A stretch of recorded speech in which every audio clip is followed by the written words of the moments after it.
जो मनुष्य उसके साथ थे वे अवाक रह गए, क्योंकि सब तो सुनते थे परंतु किसी को देखते न थे। देखो, सिर्फ सॉल को ही पता है, सॉल ही, जितने लोग सॉल के साथ गए घोड़े पे, वहां पे सिर्फ सॉल के साथ बातचीत कर रहे प्रभु यीशु मसीह, और जो लोग हैं आजू बाजू में, उन लोगों को ना शब्द सुनाई दे रहा, ना रोशनी दिखाई दे रहा, ना उन लोगों को कुछ मालूम पड़ रहा। देखो प्रभु यीशु मसीह का कितना चमत्कार है। हालेलुया। प्रभु यीशु मसीह का कितना चमत्कार है। देखो, सिर्फ सॉल को ही क्यों सुनाई दे रहा है, जो उसके साथ जो गए हैं उन लोगों को क्यों वो रोशनी नहीं आया, सुनाई नहीं क्यों दिया है। थोड़ा आगे पढ़ेंगे हम। तब साउल भूमि पर से उठा, परंतु जब आंखें खोली तो उसे कुछ दिखाई न दिया। देखो, ये बेचारा सॉल चेलो लोगों को, स्त्री और पुरुष को बांध के यरूशलेम में लेने के लिए या अपने लोगों को लेकर के जा रहा था। अब इसका हालत क्या हुआ, क्या हुआ? फिर से वो वचन पढ़ो, वो आंख वाली वचन। तब साउल भूमि पर से उठा, परंतु जब आंखें खोली तो उसे कुछ दिखाई न दिया। हालेलुया। अगर कोई प्रभु के लोगों को अगर कोई उंगली उठाते हैं या उसको छूते हैं या गाली गलौज करते हैं या उसके खिलाफ उठते हैं, तो प्रभु यीशु मसीह भी छोड़ने वाले नहीं है, क्योंकि हम स्पेशल है, स्पेशल रहेंगे, रहे हैं, आने वाले दिनों तक हम स्पेशल रहेंगे। हालेलुया। हम चुने हुए लोग हैं, हमको यीशु ने उसका लहू से खरीदा है, जीवन दे के बचाया है। अगर हम जैसे लोगों को अगर कोई छुएंगे, चाहे वो दुष्ट आत्मा होने दे, चाहे शैतान होने दे, या कोई जादू टोना करने वाले होने दे, या शत्रु होने दे, कोई भी होने दे, अगर हम स्पेशल लोगों को अगर कोई छूते हैं, तो ऐसे ही साल का जीवन में जैसा हाल हुआ, उन लोगों का जीवन में ऐसे ही हाल होने वाला है। देखो, सॉल अपने दोस्त के साथ, अपने लोगों के साथ घोड़ा पे जा रहा था, स्त्री और पुरुष को बांध के लाने के लिए यरूशलेम। बीच रास्ते में ही उसका आंख को देखने के लिए मौका भी नहीं दिया है, यीशु ने उसका आंख को अंधा कर दिया है। हालेलुया। अगर वो चाहे, यीशु मसीह उसका जीवन को भी लेके चले जाने वाला था, लेकिन ये जो सता रहा है, प्रभु यीशु मसीह का ये प्लान था, जो मुझे मेरे लोगों सताते हैं, ऐसे लोगों पे मैं इस्तेमाल करूंगा, और मेरे नाम पे उन लोग को भी मालूम पड़ने दे कि प्रभु जीवित परमेश्वर जो है वो सच्चा है या नहीं। सबको यही बताने दे करके प्रभु यीशु मसीह भी इस्तेमाल करते हैं। प्रभु किसी को छोड़ते नहीं। मैं भी एक दिन दूर था 15 साल तक, शादी हो जाने के बाद 15 साल में भी दूर था।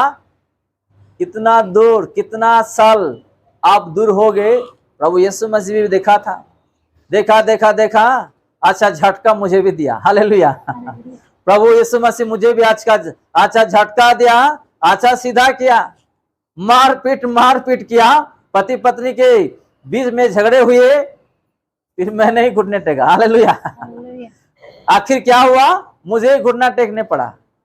किसी को नहीं छोड़ता यीशु मसीह, उसका जीवन को बचाने के लिए, उसका आत्मा को बचाने के लिए, स्वर्ग लेकर जाने के लिए।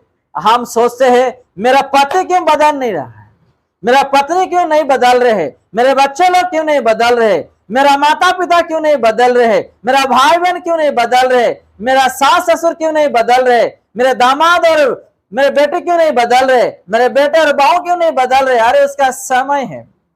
जैसे मुझे भी एक समय था प्रभु ने चुना, और शाऊल का पास जो समय था जो चुना है, वैसे ही हर एक का एक समय है।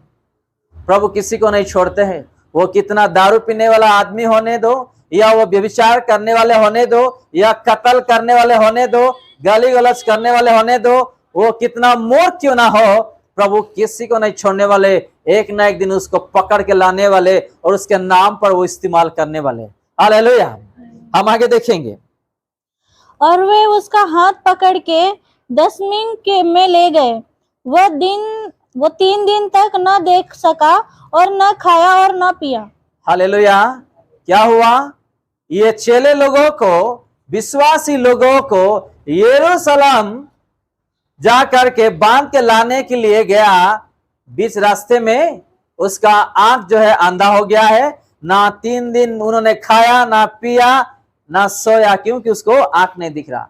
अगर किसी इंसान को आंख नहीं दिख रहा है तो सोचिए, वो अगर अच्छा है, हट्टा कट्टा है, पैसा है, तो भी फायदा नहीं है। हमारा बॉडी में जितना भी पार्ट्स है सब कुछ इंपॉर्टेंट है। हालेलुया। सब कुछ जो है इंपॉर्टेंट है। अगर एक आंख नहीं दिख रहा है, एक आंख दिख रहा है, फिर भी हमको मुश्किल है। अगर एक किडनी खराब है, एक किडनी अच्छा है, फिर भी हमारा जीवन में मुश्किल है। एक हाथ आ रहा है, एक हाथ नहीं आ रहा है, फिर भी मुश्किल है। प्रभु यीशु मसीह ने अच्छा जीवन दिया है, अच्छा शरीर दिया है, आशीर्वाद किया है। आज लोग जो है उसको अच्छा से रखते नहीं है। कोई खैनी खाता है, कोई दारू पीता है, कोई मौज मस्ती करता है, कोई अपनी इच्छा से जीवन बिताता है। प्रभु देखते देखते देखते एक दिन क्या करते? सौल का जीवन में जैसा हालात हुआ है वैसा ही करने वाले। हालेलुया। हम लोगों को सुधर जाना है, परिवर्तन होना है, अपना आदत और अपना पाप को छोड़ना है। जब तक अपना आदत और पाप को नहीं छोड़ेंगे, प्रभु यीशु मसीह उसको एक ना एक दिन सजा जरूर देंगे। जैसे कि सौल को दिया था वैसे ही हमारे जीवन में भी वो आएगा। उस दिन जो यीशु मसीह ने रखा था, उसी दिन में जरूर हम लोग को भी दंड मिलने वाला। उस दंड से पहले हम लोग को परिवर्तन होना है।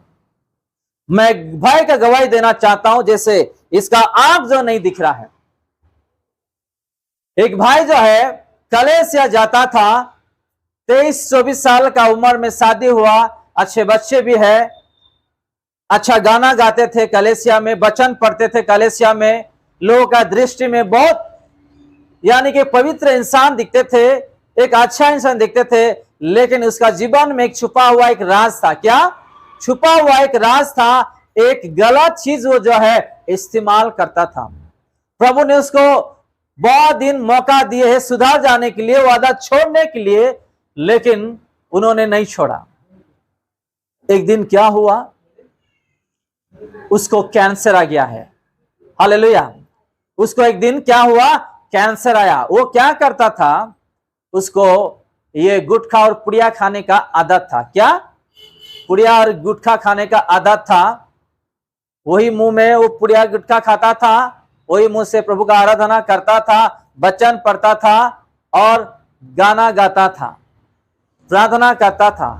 एक दिन ऐसा हुआ कि उसको जो मौका जो यीशु ने दिया, नहीं सुधराओ, नहीं छोड़ाओ। प्रभु को बुलाते थे अपने मुंह से, प्रार्थना करते थे, वचन पढ़ते थे, गाना गाते थे, वही मुंह से वो गुटखा खैनी खाते थे। किसी को कलेसिया वाले को नहीं पता था ये। एक दिन वही मुंह में कैंसर आ गया। ना वो खाना पीता था, ना खाता था। ऐसा हालत उसका हो गया है, ऐसा हट्टा कट्टा इंसान, पूरा दुबला हो गया है, हड्डी जैसा हो गया है। बहुत दिनों के बाद उसको गांव लेके गए हैं। गांव में जैसे ही गया वो, उसको कैंसर है। छोटे छोटे प्यारे प्यारे बच्चे हैं, मेरे बच्चे लोगों को भी कैंसर हो जाएगा और मेरे जीवन में भी इसका कैंसर आ जाएगा करके उसका पत्नी उसको डांटने लगा, भगाने लगा।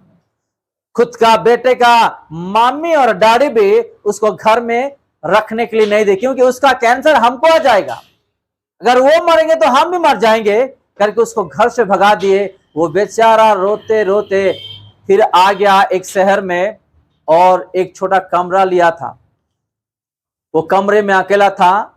एक दिन हमको कॉल आया, हम पति पत्नी वहां पे प्रार्थना के लिए गए। जैसे ही दरवाजा खोले, जैसे ही हम अंदर अपना पैर रखे, अगर हमारे जगह में अगर आप होते तो वहां पे खड़े आप नहीं होते, अपना घर आप आ जाते थे। उतना गंदगी है उस रूम में, ऐसा बास आता था कि वहां पे आप खड़े नहीं हो सकते। जैसे उसका चादर ढका हुआ था शरीर में, खोलने लगा और बातचीत प्रेज और जैसे बोलने लगा, ऐसे ही उसका मुंह से जो शब्द आया, इतना बास है कि वहां पे अब खड़े भी नहीं हो सकते। और पता है, ऐसा दुबला हो गया था, उसका जो चेहरे का जो मांस था, जो स्किन था, वो गिरने लग रहा है, गिरने लग रहा है।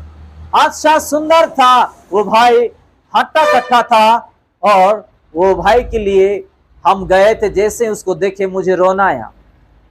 हम घुटने टेके रोते हुए उसके लिए प्रार्थना किए, प्रभु का हाथ में समर्पित करके आ गए। लेकिन जब मैंने रोते हुए उस दिन प्रार्थना कर रहा था, मैंने उसके लिए जान पाया, आत्मा ने कहा कि जो उन्होंने गलती किया, जो अदा था, उसके लिए वो हृदय से प्रभु से रोते हुए घुटने टेक के वो माफी नहीं मांगा, प्रार्थना नहीं किया।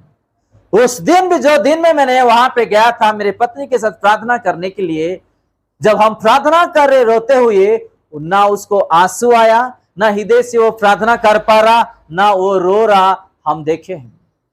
तो प्रभु को हम समर्पित करके आ गए हैं। कुछ दिन के बाद उसका निहंत हो गया है। ये बहुत बड़ी दुख की बात है। मैं इसलिए कहता